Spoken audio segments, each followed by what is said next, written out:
Monsieur Marcobi.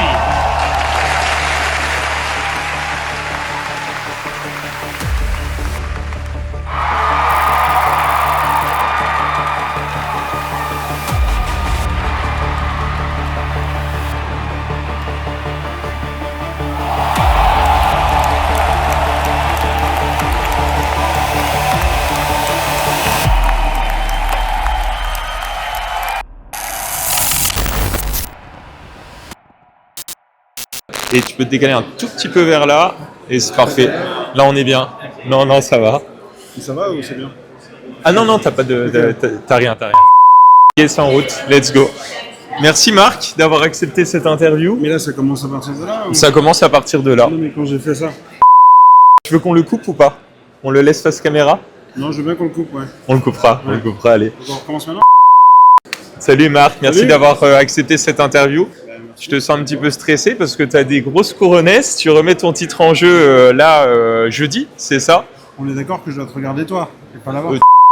Ouais, bah c'est plus un climat de tension.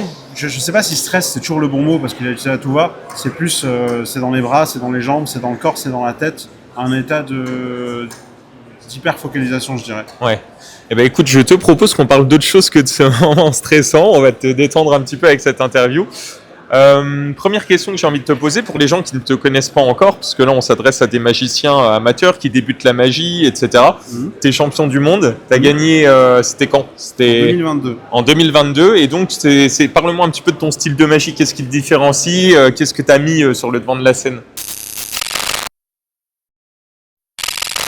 Ce qui me différencie, c'est que j'ai utilisé le matériel principal que j'utilise dans ma magie, c'est mes idées, mes pensées, moi, mes rêves, etc. Enfin, l'apprentissage m'a accompagné, mais je me suis pas fait dans l'apprentissage. Chez moi, c'était plus une douche que je prends de temps en temps. Je me douche d'apprentissage et pas un bain dans lequel on baigne toute sa vie, quoi. Ouais. Je sais pas si l'image elle est potentiellement mauvaise, mais Non, je veux elle dire, est bonne, c'est que je vois.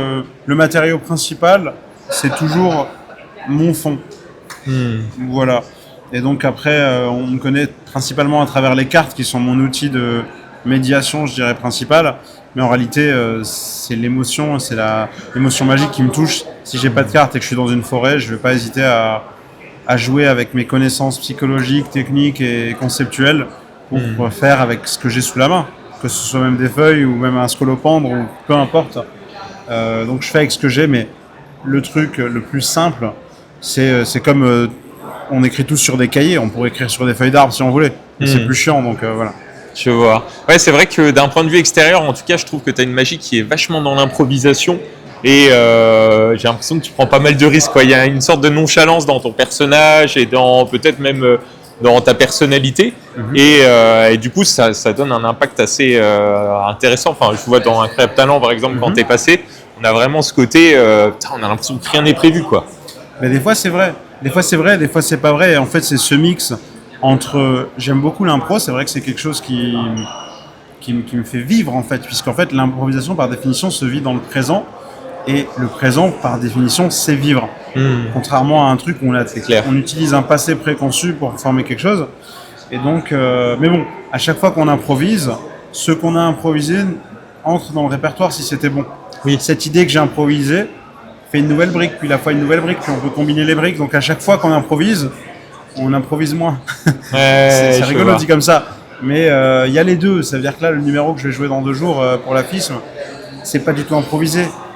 Mais comme ça fait partie de moi, ça reste dans mon sang. Si à un moment, je dois utiliser ça pour aiguiller quelques secondes du passage et soit les arrondir, soit les sauver, soit les améliorer, bah ça viendra, quoi.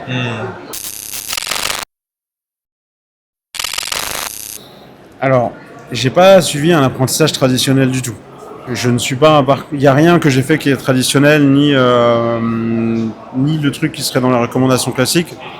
J'ai donné l'image, souvent les magiciens quand ils commencent, on va assimiler l'apprentissage à de la pêche. C'est comme s'ils apprennent à utiliser une canne à pêche pour apprendre à pêcher un poisson. Je vais d'abord commencer avec cette base technique. D'abord je commence avec les cartes, puis un jour je ferai plus... Non, moi je suis plus je balance un gros filet dans la mer, et puis je prends tout, les poissons, les étoiles de mer, les cailloux, les algues, et c'est un peu ce que j'ai fait. Quoi. C'est-à-dire, regardez, plein de vidéos, des interviews, faire des choses, s'alimenter d'esprit artistique, sortir, faire de la magie dehors, tenter un spectacle ou ne pas le tenter. En fait, faire n'importe quoi en gros. Comme disait Rémi Gaillard, pour devenir n'importe qui, il faut devenir n'importe quoi. Et en fait, quand on est artiste, on devient n'importe qui. Puisqu'artiste, par définition, c'est être unique. Et donc, être unique, bah, par définition, ça ne se construit pas avec le truc principal. Tout en étant conscient, ceci dit, il faut être suffisamment intelligent pour ne pas suivre les règles et suffisamment intelligent pour ne pas chier dessus non plus, quoi. C'est-à-dire que des fois, il y a des règles qui sont... C'est un équilibre. Tu sais, c'est comme le sport. Si tu fais que du sport, tu deviens con. Mais si tu fais pas de sport, tu deviens con. Et c'est seulement l'équilibre des deux. Et donc, dans l'apprentissage, la pratique, c'est pareil. D'ailleurs, je dis pratique. L'apprentissage se fait majoritairement par pratique. Sinon, je dirais que c'est un peu du remplissage. Mais en fait, l'apprentissage, le vrai, c'est pas ce que tu vas apprendre. C'est tu pratiques, tu fais un peu n'importe quoi. Et une fois que tu lis dans un livre ou une vidéo un concept, tu peux l'appliquer à ton souvenir de ce que tu as vécu en vrai.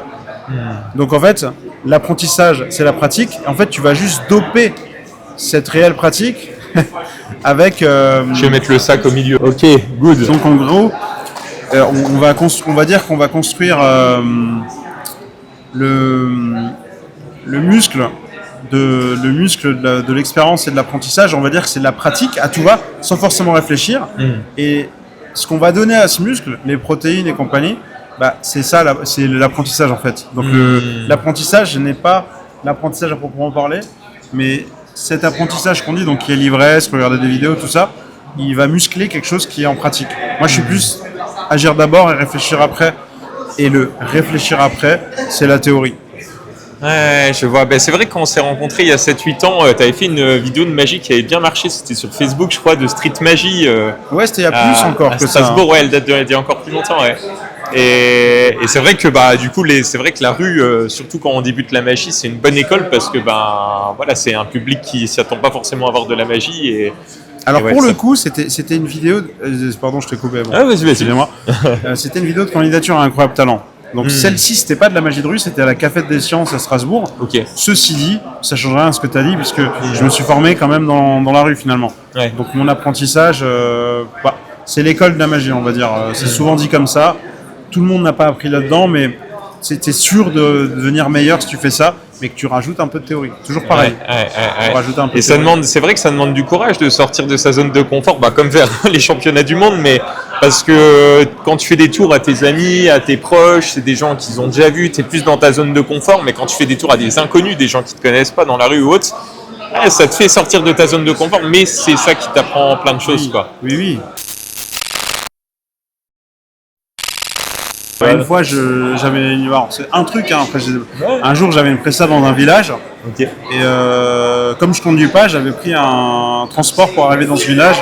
J'ai pris, je sais plus, un covoiturage. J'arrivais à midi, la presta était à 19h. J'arrive au village, il y a personne, quoi. Il y a vraiment que des vaches et des trucs. Je me dis, bon, c'est normal, je suis 6 heures avant, il y a personne. Peut-être qu'il y a une salle. Ouais. Et l'adresse, c'était genre allée des chemins noirs dans je sais plus quel village.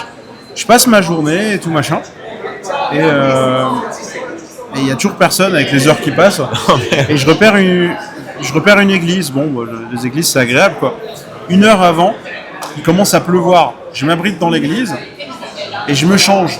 Il n'y a personne dans l'église. Hein. Ouais. Déjà, je me rends compte que j'avais 2 chaussures dépareillées.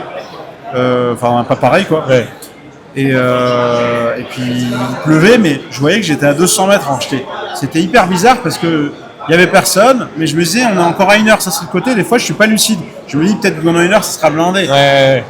Et puis, il arrête de pleuvoir. 20 minutes avant, 15 minutes avant, je sors et je vois, c'est à 200 mètres, il n'y a rien. En fait, c'était pas allée des chemins noirs dans ce village, c'était rue des chemins noirs, genre à 7 km. Mais là, c'était un village sans véhicule, sans personne. Et genre, j'ai marché, et là, j'ai vu une Dedoche arriver avec genre 2 vieux qui la conduisaient. Ah, t'étais au fond de la campagne. Ouais, je leur ai dit, s'il vous plaît, j'ai prié et tout. Une 2 chevaux, hein, vraiment, qui a 1000 ans, quoi.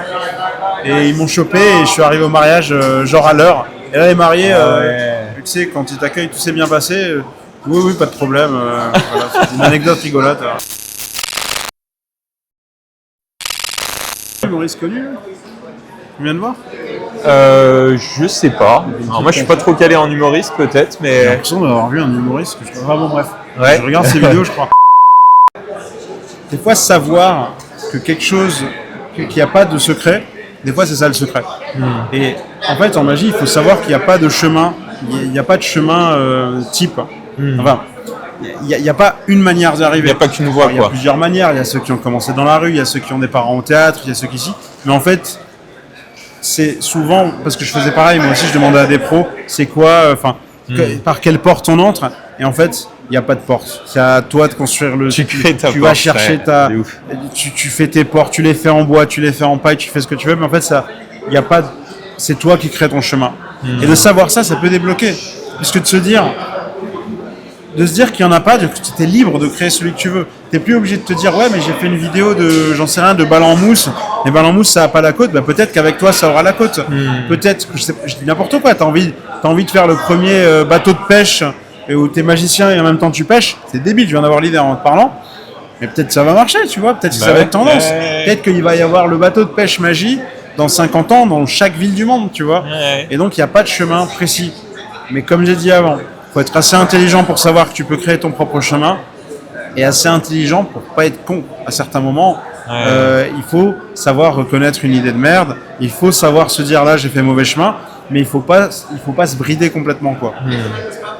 Ok, je vois. Trop bien. Un dernier mot pour la fin. Je sais pas, un truc que tu as envie de partager là librement.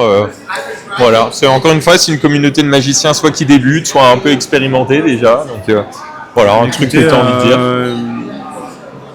Ça fait longtemps que je te connais maintenant. Je voulais dire que ça fait longtemps que je te connais et que je t'apprécie beaucoup. Eh ben moi aussi, Voilà. ça fait longtemps qu'on s'est pas vu, c'est un plaisir de te recroiser. Ouais, mais même de loin, puisque moi je te vois sur les réseaux, je vois ce que tu passes, je vois ce que tu passes. Et puis, tu sais, c'est un feeling. Même les amis qu'on aime bien, on les voit pas beaucoup des fois. On les voit plus beaucoup. Donc je vous invite à nous suivre tous les deux. Carrément, carrément. Je mettrai ton Insta. Merci beaucoup. Attends, avant de partir, j'ai un truc à te dire. Si tu es passionné par la magie et que tu veux vraiment progresser, apprendre des tours impressionnants ou en faire ton métier, ça fait plus de 10 ans que je suis magicien professionnel et j'ai créé un groupe Discord qui réunit la nouvelle génération de magiciens. Tu peux y découvrir des secrets non diffusés sur YouTube, rencontrer des magiciens de ta région et participer à des lives exclusifs. C'est gratuit, alors profites-en, clique maintenant sur le lien dans la description et rejoins la communauté. À tout de suite de l'autre côté du miroir.